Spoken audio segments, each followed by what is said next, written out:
Je vais peut-être parler en français. Because as the President of the Republic of France, but also because here, given the subject, it is important to travel between the two languages. It's difficult to start a speech after what we have just seen.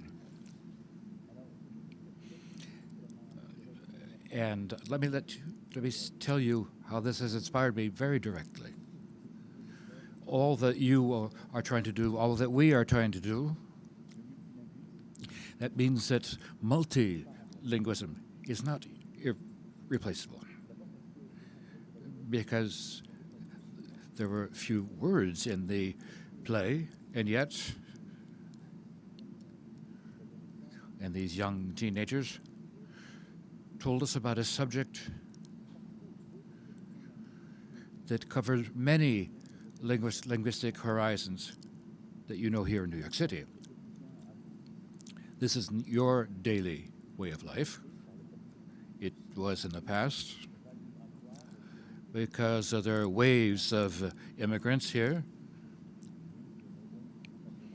And now this is one of our, it's a shame of humanity, the death of so many people coming from Africa, crossing the Mediterranean. And this is a topic that you talk about in Italian, in French, and in German. What do I mean by that? These young people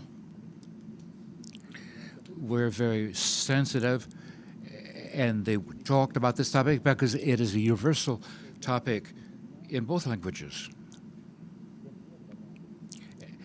And you have a consciousness and a conscience behind the language. And these children are educated, they learn, and they evolve through life with several languages, which allows them to enter many imaginary universes, to have different consciousnesses, different challenges, and to be in different geographical places. Cosmopolitanism is realized through multilingualism. It's not one language that dominates one other, but through the translations, through traveling, going to one imaginary system to another, to translate one system into another. The battle that you are leading, I spoke with the Minister of National Education. We are fighting for our children so that they can learn here and everywhere in the United States, to learn both in the language of Shakespeare and the language of Molière. And that allows them to become, in the future, men and women who will work more efficiently and who will be able to work in many different places and to improve productivity, which is sort of a frightening expression for our economies. But this also makes their conscience grow. They can construct their own emancipation wherever they might live. And they have access to something that one language alone cannot allow them to have. And nothing can replace that. No General Assembly at the UN, no meeting of any leaders. This gives the possibility to citizens to translate from one language to another and to move from one imaginary universe to another. I think these teenagers did that wonderfully. I deeply believe that this initiative that we are launching here today, and that we are launching with you, with the role which is essential of the French embassy, and our goals are to support American schools but we need to able to embody this mission. And beyond what we do today, we need to continue this battle for for language learning. And as I said earlier, that's what we were doing this morning with the president of Senegal. We want to have spend 3 billion for education in order to have an essential opponent, which is language learning, because this is a challenge here in New York and throughout the United States. This is a challenge in Europe where bilingualism, multilingualism will continue to be developed, but it is also something that applies to all banded languages.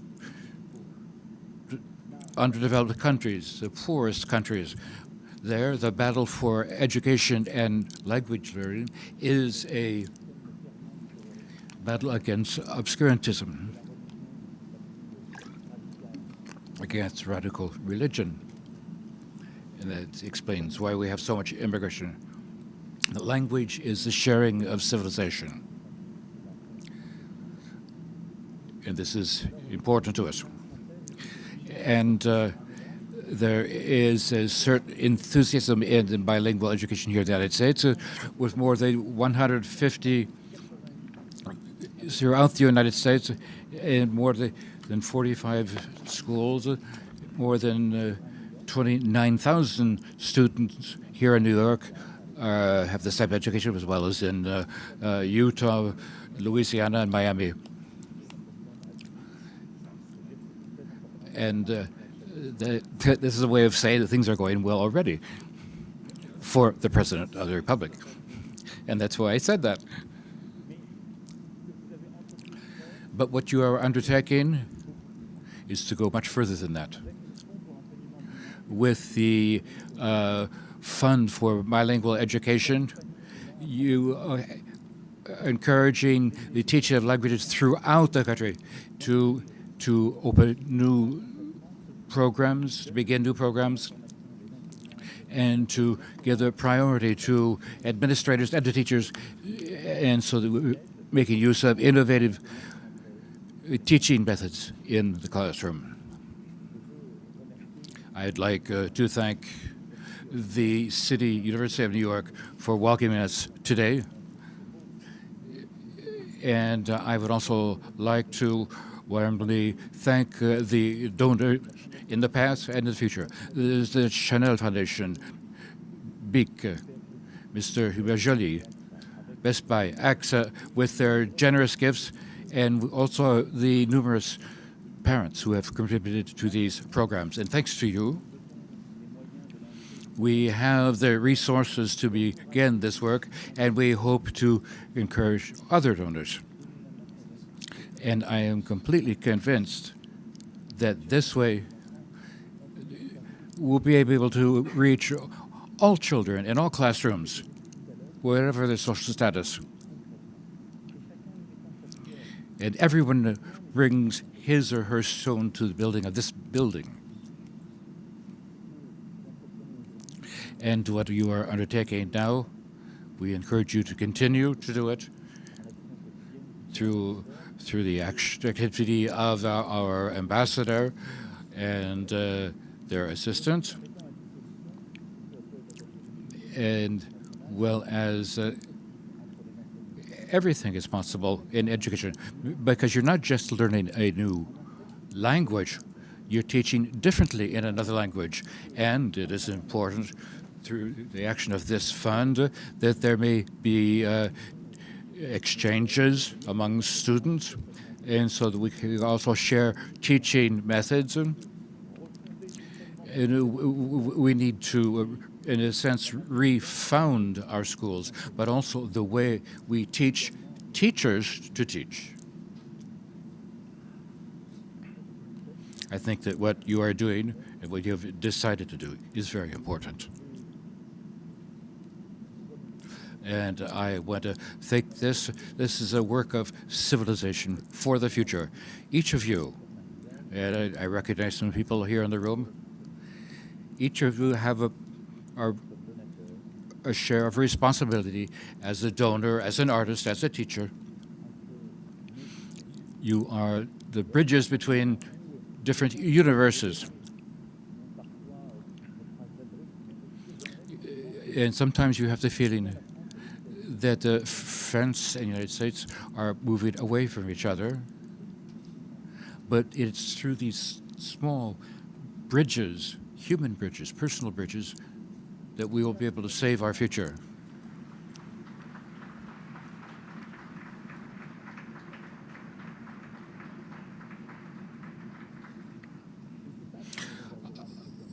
I don't know what's going to happen in the next decades, but one thing I do know is that the more you have students in France who have learned to speak English and speak directly with Americans, there may that as well as many American students that learn French.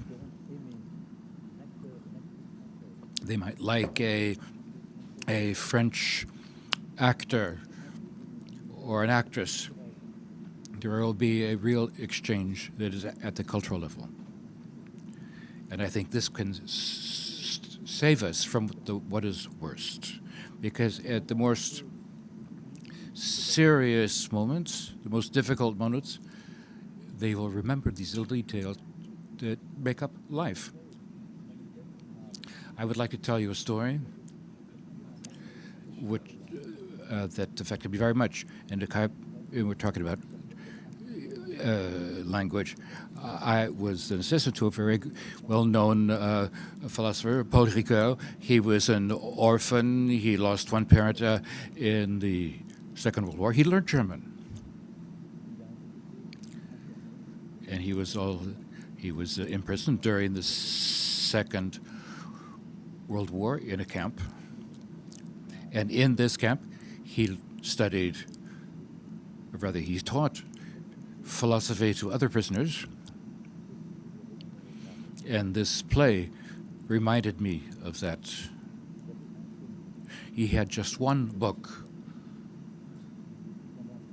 And during his years of captivity, he translated the book in the margins.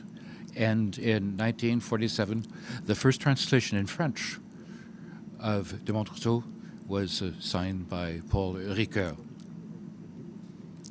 He had every reason to detest Germans, but some teachers taught him the German language, German civilization. And so he didn't allow him to get out of this bubble. And you will be teaching a language to many children in the most intimate way. And thousands of kilometers cannot erase these ties. And by doing that, you are doing the work of civilization. Thank you very much, and we will be with you in your efforts in the future. Once again, thank you very much.